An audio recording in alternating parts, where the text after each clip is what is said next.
Hello my beautiful friends and welcome back. I have missed you guys so freaking much. I feel so out of the loop. It feels so weird sitting down and filming. So it has been a month since I last spoke to you guys and we have a lot to catch up on. So I thought today I would just sit down and fill you guys in as to what has happened in this last month because it has been a lot.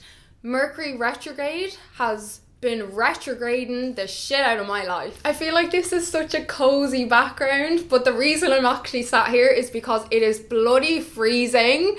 It is so cold. I don't know how I'm going to cope this winter. The fire is going to be my best friend for the next number of months. So yeah, keeping myself warm with the fire and the coffee and gonna have a cozy little chat with you guys. Low-key hoping one of them sparks out and puts me up in flames right now because I just can't cope with everything that has happened. But I wanted to film this a couple weeks ago and come back obviously with a non-sponsored video, but I have been so unwell that didn't happen. So my deadlines have now crept up on me and I know you guys are so amazing and understanding and I appreciate that so much. So I would just quickly like to thank the sponsor of today's video before we dive into the catastrophe that has been my life for the last 4 weeks. I just want to say thank you so much to Fabletics for sponsoring today's video. Lads, as much as I love a summer set, a cycling short set, my favourite time of year is autumn winter and Fabletics always brings out the best goddamn loungewear and tracksuit sets. These half zip ups are my new favourite item. I'm going to be living in these. They're after bringing these out in a range and variety of colours. So they're a tracksuit set, but I just feel like a zip up, a half zip up like this, it's so flattering. So two of my favourite colours to wear in like loungewear and activewear would be red and deep blue. I feel like it really complements my pale skin as well. And I have some gorgeous red and deep blue sets to show you guys this month, which I'm so excited about. But Fabletics have genuinely gotten me through the last few weeks. This is all I've been wearing, is these comfy kind of tracksuits or, you know, loungewear around the house since I've not been well because I've been in a lot of pain. So I've just wanted to be comfortable and nothing like too tight on me. So they have been a goddamn saviour. So for the month of October, you can get any two trousers for £24 and up to 80% off all single items. So I'll leave a link down below so you guys can go and shop and check them out. If you're not familiar with the VIP membership, the way it works is every month you're charged £54.99 as your VIP member credit, and with this £54.99 you can get an outfit worth up to £80. So you're getting more than you're having to spend. You can keep your membership completely free by skipping by the 5th of the month. So what I normally do is I'll set a little reminder on my phone. You can go on, see if there's something you want. If there's nothing you want, you can skip that month and that'll keep it free. You won't be charged a penny. And if you forget to skip the month, your credits are saved for up to 12 months. So you could also buy credits for a couple of months and then go on a little spree at Christmas time and treat yourself. But you can also cancel your membership at any time, so all the control is in your hands. But the reason why I find the VIP membership so amazing is that you're saving so much money because the discounts are so amazing with the VIP membership. So any two trousers for £24, it means that with your £54.99 credit you could get like 6 pairs of trousers because you can spend £80, you know, with your credit. So it means that you're saving so much money. Like there is no other activewear brand out there that you can do that with. Like normally one pair of leggings from any other activewear brand is like 50-60 quid, which is a lot for a pair of leggings, but Fabletics are keeping that quality, but they're just making it a lot more affordable, which is just what I absolutely adore about them. Like they don't lack on the quality whatsoever. Most activewear brands again are just like extra small, medium, large. They don't have any inclusivity whatsoever, whereas Fabletics really breaks down all the little measurements that I feel like most activewear brands miss. So yeah, just insane. But I will leave a link down below, my darling. Please let me know down below how you have been. How has your last month been? Because from what I've seen online, it seems like a lot of people have been going through it, and it seems like Mercury retrograde really did fuck up a lot of shit for a lot of us. So let's go back to the beginning. So during September, it was like the middle of September, I went on holiday to Prague with somebody that I was friends with years ago, And we had fallen out years ago because basically I was in a relationship, me and this person broke up, and within the same week that we broke up, I had found out that she was sleeping with him and she was, you know, meeting up with him, blah, blah, blah. So we fell out all them years ago, and that was kind of that. And then a few months ago, she reached out and we reconnected again. And I was kind of like, you know, people change, people grow up, you know, people aren't who they are when they're a teenager. I just am somebody who gives people the benefit of the doubt, and I am not somebody who gives second chances. I give third, fourth, fifth and sixth chances, and that is something that I have recently learned I have to stop doing. It's something that I have learned many times, but I just don't seem to apply it, and I feel like when you don't learn something in life, you will keep getting sent the same lessons until you learn your goddamn lesson. So yeah, we reconnected our friendship. We ended up going away on a holiday, and on the first night, she turned on me really badly and we had a very bad falling out. I'm not going to go into details, but she really attacked me on a very personal level and tried to sabotage some relationships of mine, or a relationship of mine. And, you know, I didn't obviously take that well at all. And being in a foreign country and knowing that there was many more nights until I was going home, it was very difficult. So obviously the rest of the holiday was just not what it was meant to be when we were going away, because something happened on the first night. Let's just say this is what you saw on Instagram of me in Prague, but really this is what was going on in Prague. I was having an awful time. It was a holiday from hell. I was just dying to get home after that point. We spent a lot of time in the room. We spent a lot of time not talking, and it was just a very stressful few days, and I couldn't wait to get home. So the day before we were due to fly home, I started to feel really unwell in myself, and I didn't know exactly what it was. So yeah, I could tell that something just wasn't right in my body. And then the next morning, woke up, was getting ready for the airport, packing my bags, and I just started to feel so nauseous. I was having such bad pains in my stomach, and I was like, what the hell is wrong with me? We were on the way to the airport and my head was spinning. I felt like I was going to pass out. I was like, I feel so off. So we got to the airport and I was having stabbing pains in my stomach, and I was having to constantly go to the toilet, and I was just like in tears. I have never had such intense pain like this before, and I couldn't understand what was wrong. The journey home just felt like it was never going to end. Do you know when you're sick and you're traveling? I don't think there's anything worse. Like, traveling in itself is stressful and exhausting enough as it is, but traveling when you're feeling so unwell and not yourself makes everything 10 times more difficult. So I was just so relieved when I got home, like literally crawling into my bed. I cried happy tears because I was just like, the worst is behind me. I'm just so happy now to be back here, and it made me so appreciative of being home, and that like going away, and you know, it's not all it's cracked up to be. And even though everything we see on social media when people are away, it's not always the case. So the day after I got home, I was still so unwell. So I was still having the same pains that I was having in my stomach. I wasn't able to eat. I was so nauseous. I was so lightheaded. I was like, what the hell is wrong with me? I was thinking maybe because it was just such a stressful week that, you know, it was kind of coming out in physical symptoms in my body. So I just took it easy the next day, and then the Thursday morning I woke up, and just like a little trigger warning here, if you are squeamish, I'm going to be talking about blood, just so you're aware. So yeah, the Thursday morning I woke up and blood was gushing out of me. So, and I wasn't due my period. I had only had my period 10 days prior. So not only was I bleeding, but I also got a very different pain than the one I'd been having, and it was on my right side in my lower abdominal area, around my side all the way down into my lower back, and it was such intense pain that I can't describe it to you. So it was like a constant pain, and then I'd have bouts of really intense stabbing pain that could last for like 10 minutes to half an hour, and that would come and go, but there was a constant intense pain that just wasn't going away. So I obviously got really worried when I saw how much I was bleeding, because nothing like this has ever happened to me before. And I had only recently obviously had my period, as I said. So, you know, I spoke to my sister, I spoke to my mum, and I was kind of like, right, if I'm still bleeding tomorrow, you know, I'm obviously going to go to the doctor.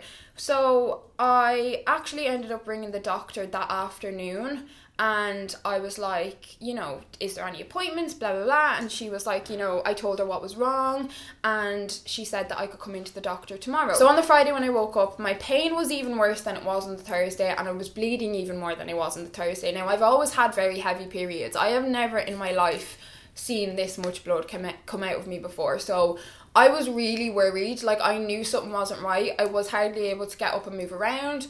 The only thing that was really helping the pain in any way was hot water bottles, but it was more so the pressure of having heat, like, you know, pressed up against my side. So when I went into the doctor on the Friday, he asked, you know, how I was in comparison to yesterday, felt my tummy. I told him I was bleeding a lot more. The pain was a lot worse. I showed him where the pain was. And he looked at me and he was like, we need to get you to A&E immediately. And my heart just dropped, because, you know, when you're worried about something and you're like, no, it's just my head spiraling, I'm going to be okay, it's nothing really serious. But then when you see a doctor's eyes just like light up and be like, we need to get you to the hospital now, I was just like shitting myself. I was so scared. So I was like, right. So went home, packed a little bag just in case, you know, I needed to be kept in. And off I went to A&E with my hot water bottle and my letter, and showed up in A&E and checked in, and they were like, you know, it's a very long waiting time. So we went into A&E. I'd say there could have been like 50 people there. There was even people coming in that hadn't been seen from the previous night, people who were saying that they had been there and not been seen for like 20 hours. And we were just like, what the hell? But obviously I was like, this is the best place for me, because something is not right, and at least, you know, I am en route to finding out what is wrong with me. Considering how many people there were in A&E, I was seen pretty quickly, and I think that's because of how much I was bleeding. You know, there was a number of things that they were worried it could be, like an ectopic pregnancy, my appendix, etc, etc. So I eventually saw the gynae, and I went in, and she asked me a bunch of questions. You know, I told her I had PCOS, etc. And then she was like, right, we're going to have to do an internal examination right now.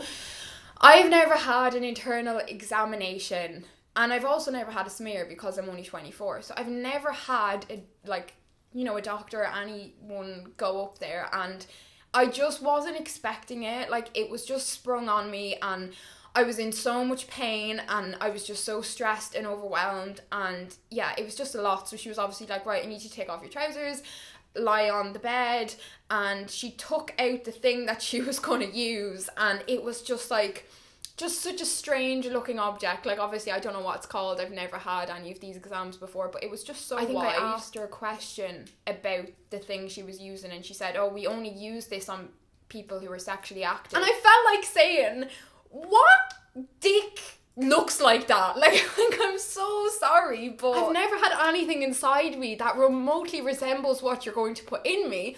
But yeah, it all just happened in the space of a couple of minutes. So she left the room while I got undressed and I lay down or whatever, and then she was like, she came into the room, and it was all just such a bizarre experience. Like, she came in and she was like, right, I need to get a light so I can see what I'm doing.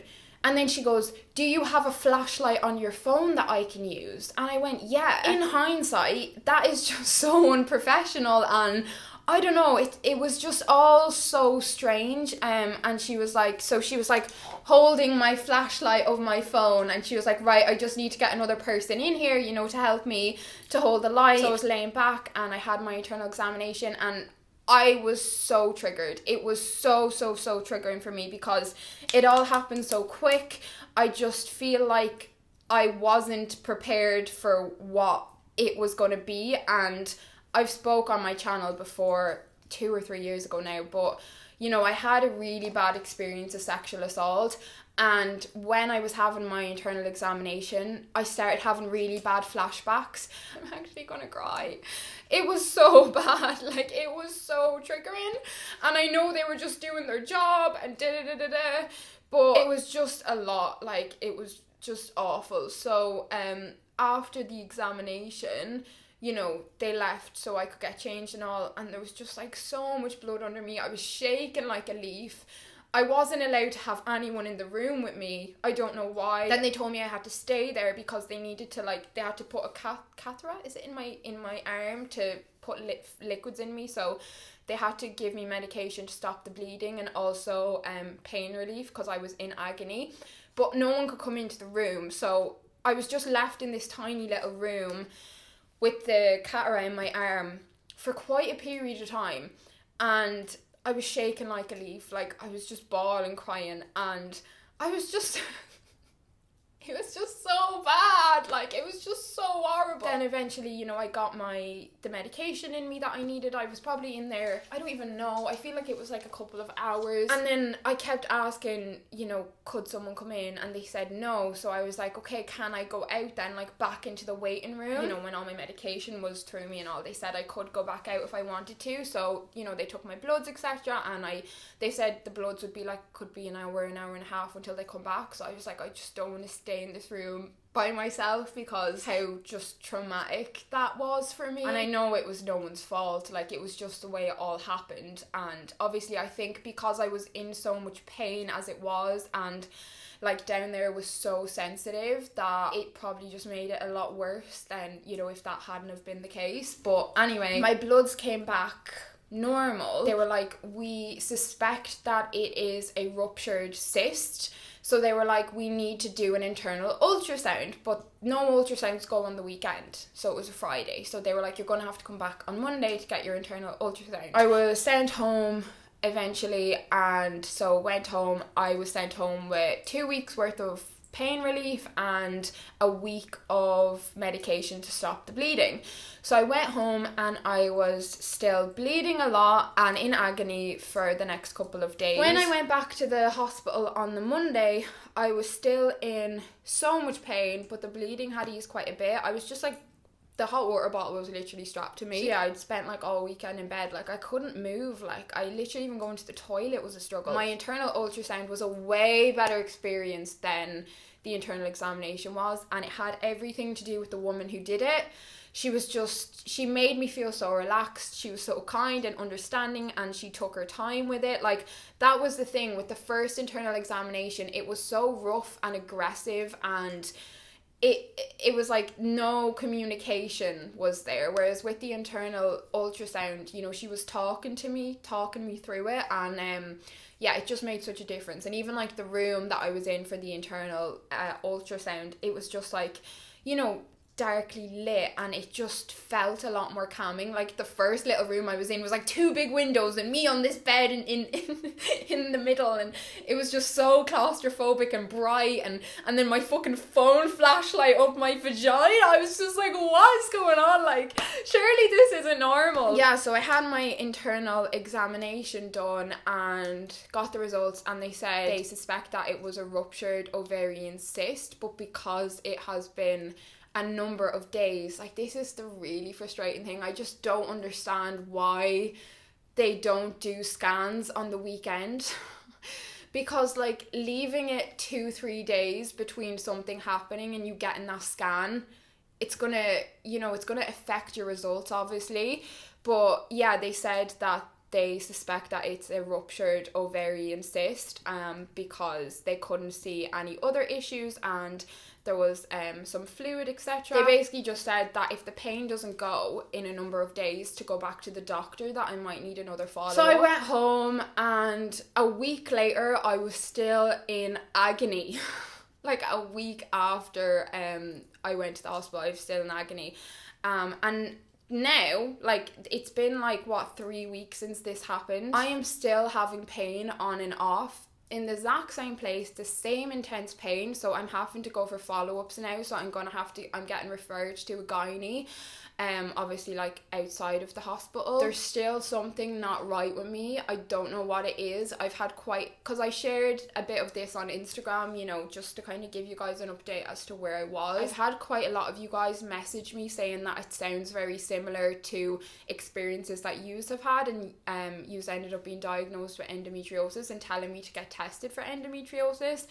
And I actually mentioned it to the gynae and the doctor. I said, you know, would you be able to see if I had endometriosis? And she was like, you can only see that on an MRI. And that blew my mind. Like, I just always assumed that with endometriosis, you'd be able to see it on a scan. But she said you need an MRI, and that they only ever test for endometriosis after they have ruled out everything else. And I was just like, why are they so dismissive of women's health still? Because, like, as you guys know, like, the hell that I went through to get diagnosed with PCOS, it was awful. And I was made feel like I was fucking insane. And I knew that there was something wrong with me. And it was just such a emotional time. You know, I think 2019 was when I got diagnosed with PCOS. But yeah, it was a really hard time for me. And every doctor and professional I spoke to at that time was just so dismissive and, you know, kept basically saying it was in my head, like there was nothing wrong with me. This is the third time I have ended up in hospital, and it's turned out to be a cyst. Like, I ended up in hospital 2 other times over the years, but I was never bleeding the other 2 times, and they told me that it was probably a cyst bursting, but the blood this time and the pain this time outdid anything I've ever had. So that's where I'm at now. I'm currently following up. I am still not feeling well in myself at all, because I don't know what it is, but even like, you know, I was due my period. I should be on my period now, and obviously my period didn't come. But I can feel in my body how, like, messed up my hormones, and I just feel in general, and I feel like my iron and all will be really low from all the blood I lost. Like, I need to look into what supplements I should really be taking at the minute. But yeah, I just have not felt myself at all since that happened. It was like, I haven't been that unwell in the longest time, and I haven't been in that much pain in the longest time. And yeah, it was just so awful, and it just really upset me, because obviously, like, this year I have had the most regular periods I have ever had in my life, apart from being on the pill. And it made me feel like, I don't know, in my head I was like, oh, you know, maybe my PCOS is improving, or da-da-da-da. But that happening, like, just, I don't know, confirmed to me again that, like, your ovaries are fucked, Jessica. And it's just a really worrying thought again, you know, when in the future I do want to have kids, and I know so many women with PCOS have it, but, you know, even the fact now that I haven't gotten my period, and I'm just like, what is going on inside my body, and having to follow up with this now with a gynae, and I'm just scared, because I really don't want another diagnosis, but I know something's still not right, because I haven't ever felt the way that I'm feeling at the minute. I don't feel very well at all, and yeah, I'm still recovering obviously from it, but just spent so long in bed and incapable of doing anything. And yeah, it just made me really reassess a lot of things, I feel. It made me realise how much I was taking my health for granted. We really do take our health for granted. Like, our health is our wealth. Like, without it, we literally have nothing. Like, the last number of weeks, I was hardly even able to take care of my basic needs, like, let alone anything beyond that. Like, work, your social life, your relationships, your day-to-day, your hobbies, like all of these other things that we normally spend all our time focusing on and stressing about and worrying about, and often not sitting there and being grateful and having gratitude for the things that we do have. Like, even like our bloody sight, our hearing, our legs, our arms, like all these functioning body parts. Like, it made me so grateful for all of my organs and body parts that are functioning and working. Like, even my goddamn gammy ovaries, do you know? Because they're working their hardest for me, and every day they're carrying me through every day, and I wouldn't be able to do anything else in life without my body doing all the things it does for me. And just then being so conscious about how we're treating ourselves, even how we're speaking to ourselves, like our inner dialogue, because I spent so much time obviously in my head. You know, I hate not being able to literally get out of bed. Like, even my back was so sore from just lying in bed for so long. But when you literally can't do anything else, you have no choice. And so obviously I spent so much time in my head, and I was getting so stressed about all the things that were piling up on top of me and how behind I was in so many ways, and just feeling a bit lost in general. Like, just being like, you know, when you just feel like everything is going wrong and you're like, I don't know where I'm going, I don't know what I'm doing, I don't know what's going on anymore. And I came across this quote from Ruby Doll, and it literally changed my whole perspective on bloody everything. Like, this was like a week or so ago, but I just want to read it to you guys. So it was like, maybe we're meant to stay a little broken, a little incomplete, and a little imperfect, so there's room for growth. So there's room for people to pour their love, their lessons, and their warmth into us and make us feel whole again, even if it's for a little while. Maybe we're not meant to heal completely from things, and just like a river, a small ripple of pain or happiness in our lives is supposed to keep us going a long way. Maybe that's what it is. Maybe life isn't about winning or losing, but gaining. Experiences, love, relationships, a family. I know that I want everything figured out. I hate the uncertainty of the path ahead. I get uncomfortable when I think about how blurry my future is, but the best experiences in life are had outside of our comfort zone. Maybe that's what I've gotten wrong this whole time. I shouldn't look at life as a journey for betterment, but a journey for growth. Whatever that looks like, maybe that's when I'll be able to say that I'm okay and feel it too. And it was so eye-opening to me, do you know? It was just the line about maybe life isn't about winning or losing, but gaining experiences, love, relationships, a family. Like, that really shifted so much in my head when I was in such a spiraling place of like, I don't know how I'm going to come out of this and get everything I need to get done, and I don't know where this is going, like, you know, even all the uncertainty with my health, with so many other areas. Like, that's really what life is about. It's about gaining experiences, and experiences come in all shapes and forms, good, bad, positive, negative, ups and downs. But it's the same way as you can't know an up if you've never had it down. You know, when you've hit rock bottom, the only goddamn way is up. So it kind of falls into all of that. But yeah, so obviously had that whole thing with my health. Then have had a lot of health issues within my family, which has been very stressful as well. And I'm not going to get too much into that, but a lot has been going on in my personal life, and it has just been a lot to deal with. So I'm finally coming through the other end of it now, and that's why I am sitting down talking to you guys, and I'm so happy to be here sitting down talking to you guys. I missed you so much. I've also decided I'm actually going back to therapy. I feel like I could do with a little therapy top up. I've said to myself, I'm going to go for 6 sessions, see how I get on, and go from there, because if a lot of things are piling up on you, it is important to go and speak to someone about it and just help kind of digest and process and break down. And I know anytime in the past that I have done that, it has really helped me see things a lot clearer. I'm not going to lie, I'm very worried and scared and nervous about, you know, these follow-up appointments, but I'm trying to stay positive about it. And I'm just, you know, very relieved and trying to find the positives even in everything that's happened, you know, even with like having a ruptured ovarian cyst, being like, you know, well, it could have been a lot worse. Even the thing that happened with that friend, you know, I've realised that I give people chances where they wouldn't give me one, and I give people the benefit of the doubt time and time again when I've seen more than enough red flags and more than enough signs to not do that, because all I'm doing is burning my goddamn self. And it's just made me realise that, you know, I've always been someone who's had a really small circle. Like, going back to school days, like, I was always like a 1-2 friend kind of gal. I've never had a big girl group or anything along the lines. And I've realised that that's just not who I am, do you know? And I'm very happy with having a really small circle. For a while there, I was yearning for more friends and more people in my life, more connections, but I've realised more people and more connections can often bring more problems as well.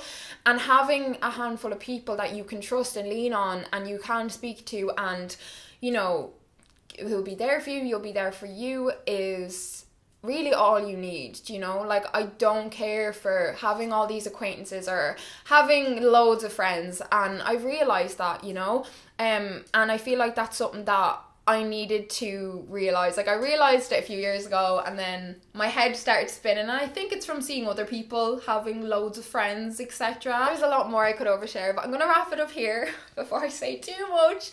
But thank you guys so much. You don't understand how much I appreciate you. You are so understanding. Thank you for letting me have this time where I've been so unwell, but I'm so happy to be back, and I cannot wait to see you all in my next video. It will not be in a month's time. I will be talking to you guys in the next week at some point, But yeah, I love you so very much, and I'll speak to you super soon. Bye, my friends.